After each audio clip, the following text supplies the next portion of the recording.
Ever since 2016, with the invention of my greatest enemy show, I've always been shown as the villain.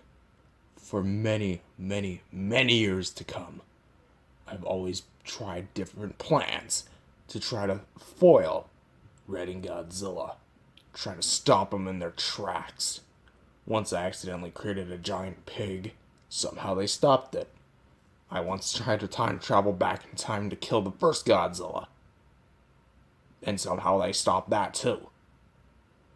And somehow Godzilla even broke the peace treaty, and yet somehow they restored balance. But now is my time to shine. No more will I be some sort of sub-series within the GameGodzilla Show, because today marks the first episode of my very own series, the GameGodzilla Show, with your host, the GameGodzilla. And now, time for the GameGodzilla Show with your host, the GameGodzilla.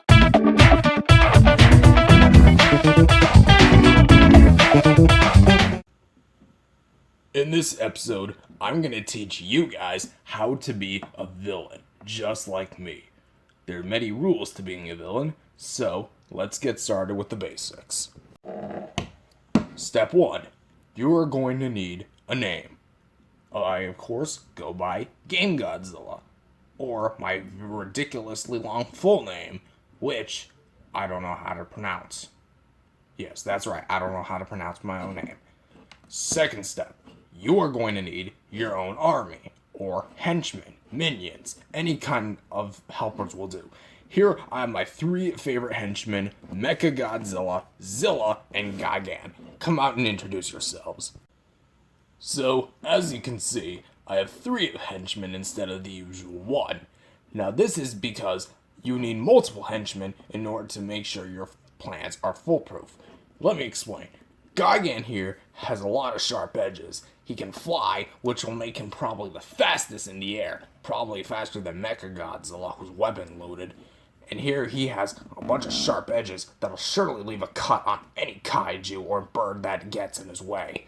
Next is GameGodzilla. He's jam-packed with weapons. Eye lasers, knee cannons, toe cannons, frickin' finger missiles too. I don't remember adding those in. Even a chest beam too. If you're not careful, you might step into the wrong territory. And here we have Zilla, who is one of the most underestimated kaiju in the entire Godzilla universe. And of course, you know, the GameGodzilla universe technically in this universe, because both universes are connected. Zilla here is a force to be reckoned with, because not only can he survive missile blasts, but he's also the fastest on the ground out of all these. That's kind of all I have to say, because Zilla's really not that special at all. The next part is also, in addition to henchmen, a team. A trusty team of armies.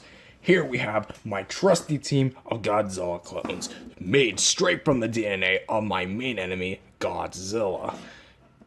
Let's introduce them.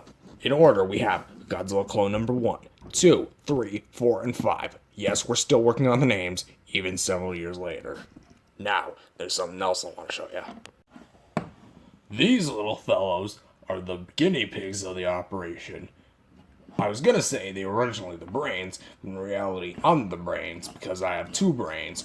One in my head, and one in my little tiny hip area.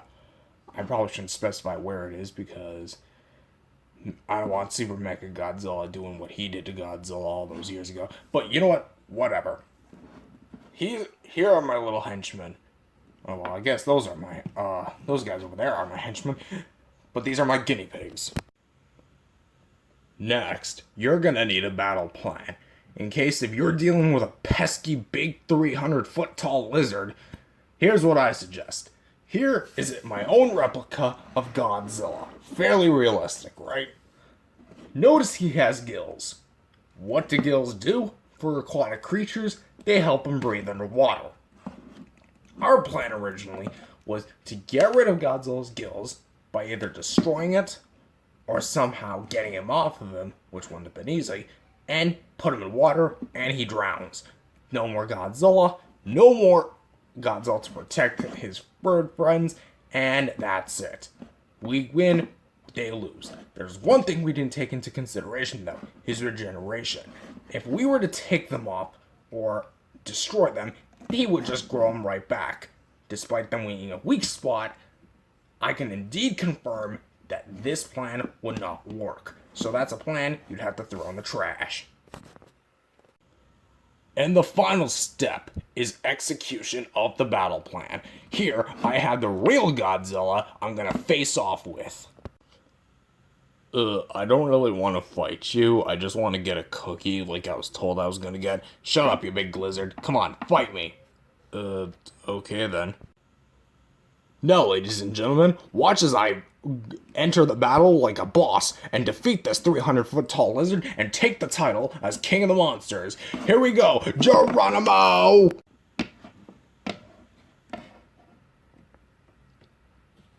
Okay, maybe this should just be a battle plan with me with a weapon. So, after a bit of trips to the ER and a bit of antibiotics from Shin Godzilla, I'm proud to say I have now wrapped up production on the first episode of the GameGodzilla Show. If you guys enjoyed this episode, definitely hit that subscribe button so you never miss an episode when they come out. Also, do remember, because I'm about to also star in another episode of the GameGodzilla Show. So, if you loved me, definitely hit that subscribe button for both shows. Anyways, see you guys in the next episode. See you later, dudes. And also, have a happy new year. So, after a few trips to the ER and a bit of antibiotics from